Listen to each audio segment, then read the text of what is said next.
gotkushTV, in conjunction with the official Ghana Beyond the Year of Return series, invite you to the biggest end-of-year pre-Kwanzaa celebration in the world, Black Tricity. Featuring a monumental lineup promoting the culture of the African diaspora from Ghana to the Americas and worldwide, including Reggie Rockstone, Randy Valentine, Yusufu Jallo, VVN, Malaku Selassie, Daddy Makes Dough, Tods, King Wiz, Tubada, Ras Ashiba, Mama Sia, Brother Leader Bandaka, Silas Zephaniah, Israel, Anika, and a special Voyage to Motherland panel discussion. All this and more, hosted by Nat Nai and Stella B, taking place Saturday, the 19th of December, 2020, from 12 p.m. GMT. Register absolutely free at gotkushTV.com to gain access to this exclusive live stream. And yes, you heard correctly, this event is absolutely free. gotkushTV, in conjunction with Ghana Beyond the Year of Return, presents Black Tricity. This is an event. No, and they're jokers. They're jokers. They said Bob Marley smoke. Do you know what a crocus bag is? Anybody know what a crocus bag is? Yeah, it's a big sack, isn't it? Yeah, yeah. You mean you like can fit inside it, yeah, right? Yeah, yeah. It's bigger than the black bag, right? Like, I could fit in a crocus bag. These people here were saying that Bob Marley smoked 27 crocus bag of weed every day. So it just tells you how stupid they are and misinformed and really scandal-monger wise against Rasta. As I said, considering what Rasta has given to the world, because when you look at today, when you're seeing people talk about plant-based food, veganery, a long time I started them about listen, we had no other choice than vegan. Let's just put it that way. The poor man didn't have money to go and buy a piece of red meat. Chicken. Well, chicken you could have, because my father grew had like day-old chicken, so he used to sell them, and the eggs and stuff like that as a business. So after 6 weeks, you could have sell one of the fowl. But most of the items you're saying come about because people had to grow their own food, didn't You had to grow your own food. If you didn't grow your own food, you'd had no money. Because my father was a barber, he was a bicycle technician, he was a this, he had about 5 different kind of jobs just to make sure that we can eat. Yes? So he taught us we had to plant our own food. Greens over there, so. Yeah? Fruits and so. And we had chicken, we had goat, we had all this kind of thing. But that's running away from the Rasta thing still. I just wanted to give you where we were. Yeah. Yes? Where we live, the Jamaica Corporation, they're supposed to come on street cleaning, in other words. Kingston Corporation, right? Thank you for the reminder. They wouldn't even come and empty our bins. That's how bad things was. It's the pigs. The pigs and animals used to walk on the streets. Them come and clear the bins. The pigs, tell anybody me tell you that. You see? So we know what it's like to suffer. And so some people actually add the word sufferers. And you hear true and say, we are sufferer. Yeah, it make from them time there. So we are always expounding to people the reality of the situation. Yeah, Rastafari alone do that. Yes. As I was saying to you, those realities and experiences are manifesting themselves unbelievably in the 21st century, whereby now, to be honest, Rasta locks has become a fashion statement. Not everybody's embracing the precepts or principles of Rastafarianism. They don't know who is a Rasta anymore. That is the truth. And it's now become a very popular hairdo or fashion statement, and it seems that the powers that be don't want that in the world of or the corporation or corporate jobs, don't want that in the schools. Unless you're white, don't forget that. Because the white people can still wear them locks anywhere. Don't forget Raquel Welch with the braids. African give with braids, show you how to do braids. Or border with the the braids. Me not talk the titty bumps them, you know. Me I talk about braids. And then they give her all of the credit, say she invented it. You know that Bo-Derek, they're always stealing from us. If them can't steal the oil or the diamonds, them steal our culture. Right? So for we were sufferers in every possible way. And so we were forced to live as a village, even in town. So our community is our village. And in that community is just peace and love. As Toots reminded them as well. Did you know the word metal? And I didn't know. They asked him how he got the name for the group. Toots and the metal, yes. Metals, yeah. He told them, and it's the first time I've known that, and I knew Toots from I was a boy. Yes? Him and my brother, them used to rap. Metal means clean heart, clean living. Did you know that? No. Yeah? From a Rasta man point of view, he might tell them, say, and it's the first time I've learned that. I was so happy. And it's about 3 o'clock in the morning I'm watching this video. One of the reasons we wanted you here on gotkushTV is because we were so incensed when we saw the ruling from the Jamaican Supreme Court and what's gone through here. Yeah. And that persecution that Rastafari has gone through, Rastafarianism is still going through at this present time. Yeah. Somebody, as you said, you've been in it since 4, your father was a part of it, yes. your mother embraced it. Yes. Yeah. My whole family, we had no choice. It was freedom to us, freedom to our minds, to know our identity and to be able to stand up and say, yeah, I'm African, or I'm black, or I'm Nubian. What do you see the way forward for Rastafari? Because now we see Naya Bingi, Baba Shanti, all of these different branches, 12 tribes, you know. Thank you for that question. I couldn't wait for you to ask me that. Yeah, all of these different kind of tribes, but Rastafari, I know, no separation as far as I... Well, you see, this is it, but some of them, Rastafari is not even in the thing about Christianity. Remember, before when I was having my show, I turned on my big speaker, you know, and I was playing, cold ground was my bed last night, and rock was my pillow too. Let me say, burn down the church, not true? You know the lyrics? Yeah. I feel like burning a church down. We didn't believe in that. Even though I had to go to a Catholic primary school and grammar school, and that was just for getting into that system so I could go where I wanted to go. But inside me, I'm always Rasta from that very first time. I mean, think about it. Some people don't know their identity. And that's what's causing them little youngsters to be on the street. When I take some of them in hand, as you know, I've worked for 52 years, and say to them, listen, ID is the number one thing, you know. And the only way you're going to find ID is through discipline. But it's all right to have discipline if you don't apply it to yourself. Rasta show us about that. I wouldn't have known that. I'd have just take the 2 words as they are. Yes, but they teach discipline. Rasta teach discipline, humility. Look at the word livity. Even in their dictionary, them have to admit, them can't say for them one. Them have to say it's Rastafari that bring the word livity. And when you look at that, what is livity? Livity is the living. And that is the life force that's within each of us, which is known psychologically as the I. Yes? It is not what psychological people say is the higher self, because there is no such thing as self. I can show you that. But it's the higher being.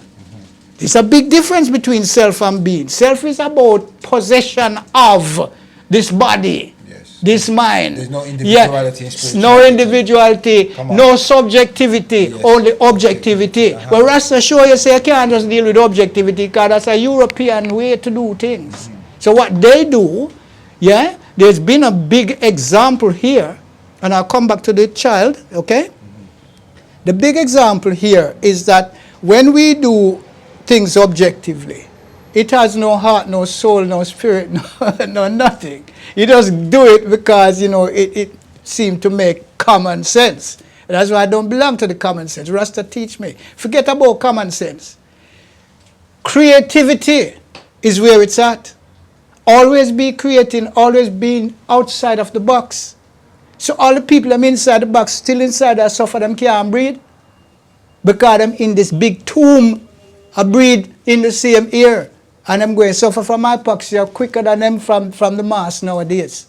You see? Rastafari are not joke. Them just tell you raw. And if you can't take it, you can't take it. And the different splits and factions. And the splits and faction, I am disgusted with it. To be frank with you, if anything, I'm licking out against it. What, the Bobo? Well, I'm not licking out because they call themselves something else within a faction. But it's not meant to be some sort of ism and schism. And that's what it's turned to. Just like you see with Christianity, where you have Catholic, Anglican. Exactly. What's the difference? What's the difference? There is no difference. This is what I'm saying. They've actually come. First, them talk about 12 tribe. Now, them have 13 tribe. Then, them had the 11th tribe. All the tribe and tribe. But what happened to 12 tribe over here? Them and the real Africans from the continent, the great continent, catch up with this weed business.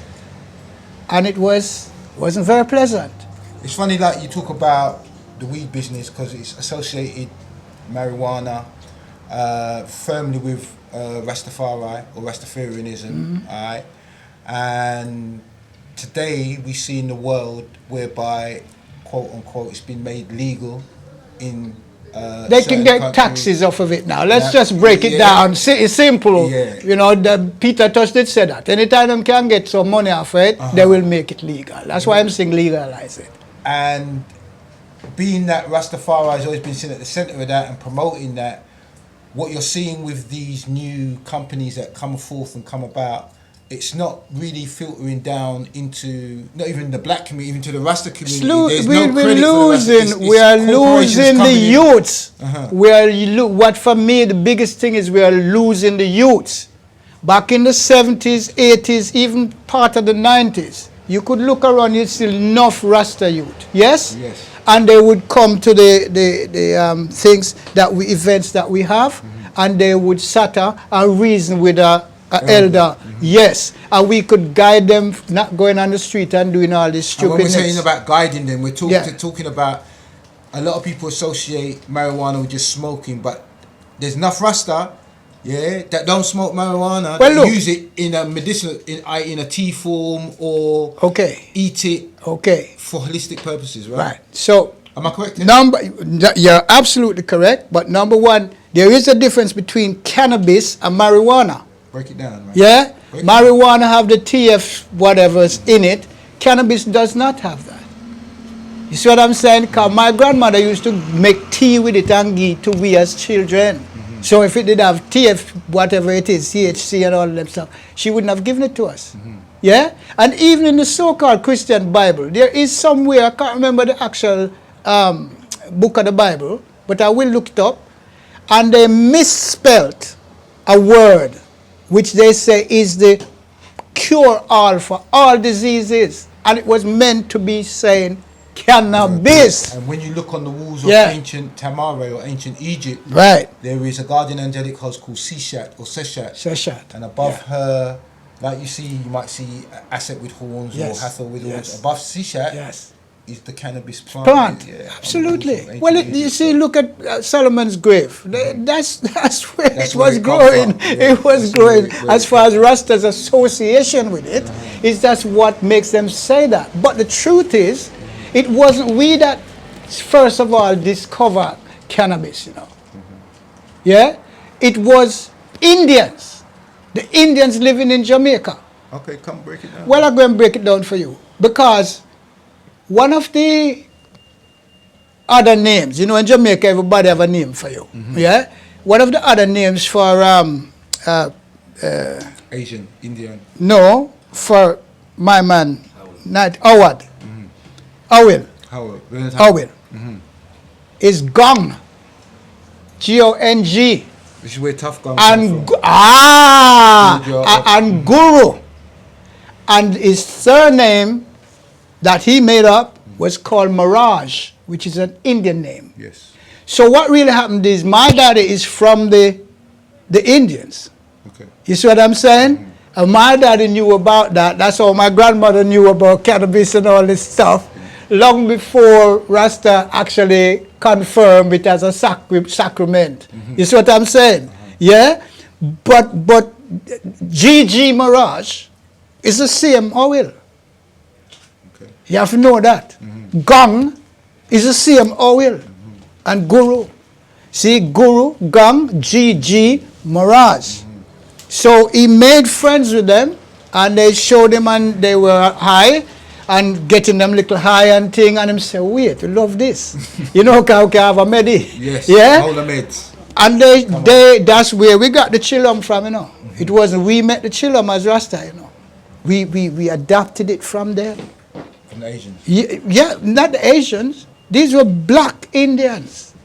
Let me say where my old man come from. In fact, they were the Taino Indians that they had moved to Jamaica to do the work of what they term as the Arawak Indians, but there was no such Indian as Arawak. That's just a lie. It was the Red Indians from America they had brought down to Jamaica and made them above us. Did you know that they actually had Africans as slaves as well? Yeah, as Rasta teach me that, you know. Because there was a caste system, or there is a caste system. This is where racism comes. There's a caste system in Hinduism which states the darker you are, the lower down the scale of society. Yeah, you have to live somewhere else. You can't live in the main Bombay and place like and that. The lighter you are, the more elevated. Elevated you are. Yes. Which is the same colorism that was adopted within Jamaica. Absolutely. And seen within black country, which came through black Indians. And that's where black African people learned it from. From the Hindu, this diaspora being Jamaica and all the other places, and we who went back took it back there. Yes. The original Africans did not have any problem with color. Yeah, old Africa did not have any dispute about color and skin tone. No, none of that. Because remember, the African female womb has produced Chinese, white people with blue eyes. You know, every nationality on this planet. Black woman is the mother. Yeah, is the mother of all races. So, and again, is Rasta teach I that? I never did know that. I never did know that. I never know about Kemet and all them things there. It's them, it's Rasta bring it. By rooting you and placing you back in Africa. Yes. From and making us know this is the great continent. We never say less than the world, great continent. Rasta bring that to Jamaica and teach a lot of us. And say we cannot afford to call this place our home. You see, we were born here, but they even make they even make this comparison. That if an Englishman, English woman, was on a plane and it was over Jamaica like this, just ready to land, and she have the baby up there, would still be an English person. And if the plane land and she have the baby there, there still be an English person. So what happened to we? What happened to we? And this is where Garvey coined the term that why do I need to give up a continent for an island? That's right. Yeah? That's right. That's right. And that's what he meant when he was explaining this to those of the, not just Jamaica, those of the Caribbean. Yes. He said, we island nice, you know. Yes. It's a little microcosm of the macrocosm where we're coming from. Yeah. But why would I give up my continent? My continent for a little island, place over there. So, yeah, 50 nothing. Has nothing compared to the great. But I want to tell you, I'm glad you mentioned that. Did you know that Howell and Marcus didn't get on? No. Nope. Because Marcus didn't like Rasta neither. I'm telling you that. Wow. How they really got on in the end is because Howell tell him that he's learning Pan-Africanism from him. And it's the same focus that we leave this place and go into where we rightly belong. That was the only time Marcus actually said, and he said, look, I did a sentence just like you. And in the end, Howell was sent to the madhouse. When he started about I and God within, they said he was mad. So they locked him up in the madhouse in Bellevue, which is in Kingston. In Jamaica. Yeah. So him give a lot of sacrifice, man. I have to love that brother more than I can even love myself, because without him, I would be lost. We're going to kind of wrap it up now. I'm going to get you to come back in and talk. Can I just say about the girl, the little girl? Which, in Jamaica. Yeah, I was going to say to you about I haven't forgotten. The future. I was just flew. Well, the future of Jamaica is in that. terms of Rastafarianism and not even Jamaica, the future of the world, because as I said, Well, the system is now doing the same as it did when Rastafari. the only reason I said that, consciousness. I hear you, my brother, but the only reason I said that, we, Jamaica, had an opportunity to become a republic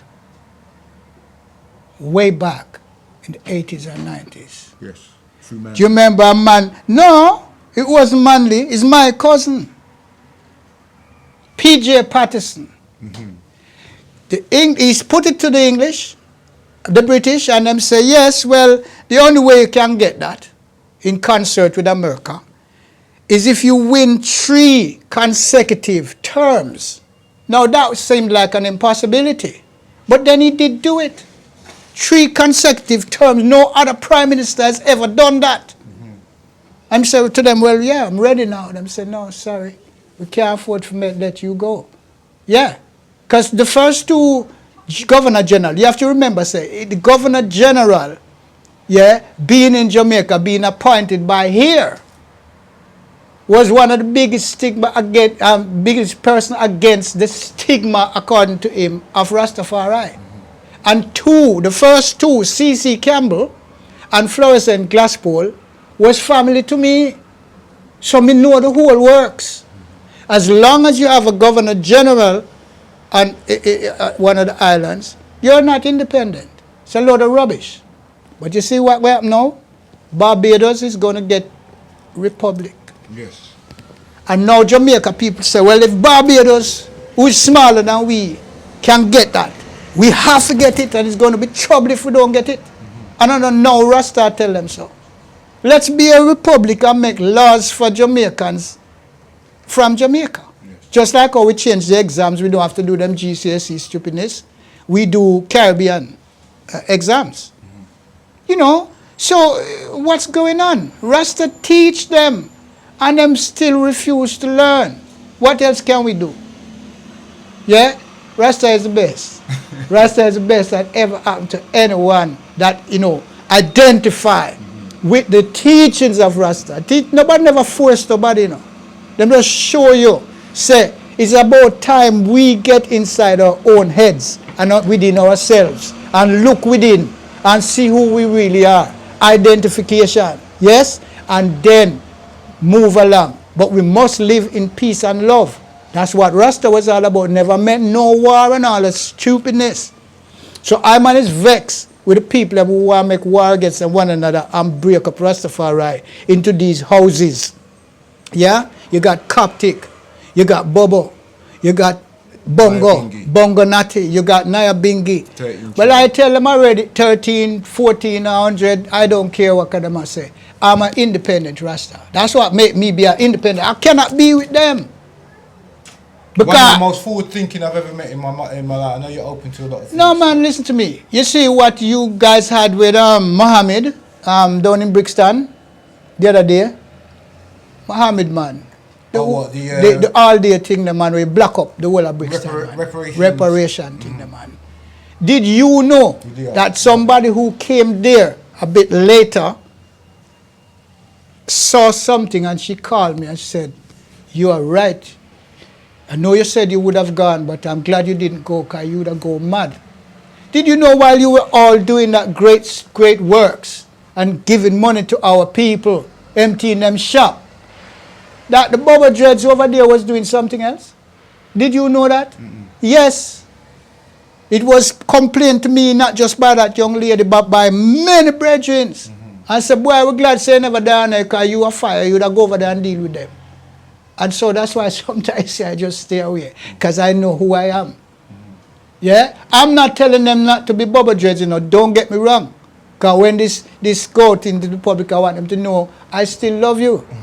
But one must come with all these thing about this religion thing and all of this thing, and try to mash up Rastafari. Yes? You don't even stand up for the little youth the other day in Jamaica. None for them never stand up, you know. None for them never stand up, you know. You see all Babsy Grange? Babsy Grange is a Rasta girl, you know. The cultural secretary of Jamaica. If she wasn't for Rasta, she would never have been a minister. Tell Babsy Grange, say, me say so. Right? But now, when they're with them groups, they don't know you. I get where she come from, you know. Remember me tell you that. I get the people get her where she is. But they all soon forget when they have a little title. You just get a black man a uniform or a title. And you see what happen? Yeah? So that's why Rasta say, burn them, fire for them. Many thanks Simple. to you, Lyndon. Yeah, man. We got to have another conversation, of course. Well, I have so much more, but I can't squeeze it in. Yeah, we're going to talk about yes, sir. your book, because you're an author as well. Yes. The Taste of the Champagne. Yes. And the ones I'm writing right now. If anybody listening to this, which no doubt they will do, hear what you got to say, want to find you, want to find out some more, because I know you lecture, you teach, as you have been doing in the community for many years. And it's getting bigger. Bigger. Teaches all youths, all races, and has been doing so for all ages. 30, 40, 50 years. 52 years, exactly. One of our mentors, who we brought here to Hold-A-Medz with, you can hear the reasoning, you can hear the passion. Yeah, you can hear the culture and the history from a real Rasta man. Yeah, man. Remember me telling you that? There's no fake, man. Real Rasta man. Selassie, I know. Yeah. One of the most forward-thinking and open-minded Rasta man. If you want to check out his book, it's The Taste of the Champagne Urge. Taste of Champagne Urge. That's the current one. An Afro-futuristic. Yes. Yeah, some would term it as sci-fi. Yeah, it's a great. Well, let's just say this. Let me explain very quickly what it is. Yeah, very quickly. I suddenly thought, well, here's this creativity. Why can't we just have another planet running parallel to Earth? Upload all of Earth's behaviors to it, let them live it, have scientists make their notes, and send the restorative consequences back to Earth. So if you want to hear that, and you want to read it, go in there. Guys, it's not a sci-fi because it have another different plan. It's just a different way of thinking to bring the teachings to the people. I have a copy myself. Just something that makes you laugh and smile when you see how Natty explains the habits of humanity and human beings on another, and you look at it and you say, this is what people do on Earth, you know what I'm saying to you? Yeah, pedophilia in there, incest in there, all them kind of things in there, for real. So listen. Taking it from a scientific perception. So The Taste of the Champagne, look out for it online. We'll invite him back here on GotkushTV. Check him out on all the social medias, Natty Lynn. Yes, Facebook, Instagram, Twitter, LinkedIn. So far, Alright, so make sure you do check him out on all of your favourite forums, and remember to keep it right here at the UK's #1 conscious platform, gotkushTV. You know, we bring you things out of our community all across the African diaspora, especially here in the UK, and from many other parts of the world and the planet that we live on. Remember to hit the subscribe button. Please feel free to leave your comments, especially the Rastafarians in the community. And we're mainly here to say, in the 21st century, we cannot believe at gotkushTV there's still a persecution of Rastafarianism or Rastafari, or even indeed, if you're not into Rasta, of black people, because of the way they choose to naturally wear their hair. What has that got to do with what happening in your mind? As Martin Luther King says, you judge a man or a woman by the content of their character, not necessarily by their hairstyle or by their looks or their tattoos. What's in your heart? That's what we sincerely believe here at gotkushTV, and for us that is just the principle and precept of African libation that we continue. And I can say this, my brother, that I am a victim of that, what he just described about this racism against man with locks. Happened to me at university, more than one university. Thank you. All right, so many thanks to you here at gotkushTV. We're going to hold a meds once again very shortly indeed. It's your Ankh doctor on the UK's #1 conscious platform, Dr. Lyndon Walters, Natty Lynn, thank you very much indeed, my brother. Give thanks and praises, my brother, and to gotkushTV, man. Respect all the way, man. Big. The divine within you. Like I said, leave your comments. Interested to hear what you've got to say and how you feel Rastafarianism, locks, natural hair should be proceeding. Learn the truth about Rasta is what I would say. Sorry to interrupt you. Because some gimmick things are out there and some people believe it. Learn the truth about Rasta. We're just an open-minded, free-thinking set of individuals. And what we do is preach love and peace and unity. Your heart, if your heart is not clean, your mind cannot be clean. Simple. Knowledge, unity, strength, health. That's what Kush stands for. Knowledge, unity, strength, health. You ain't got nothing if you ain't got Kush. There was empires in Africa called Kush, Timbuktu, where every race came to get books. My success to you, even if you wish me the opposite. Sooner or later we'll all see who the prophet is.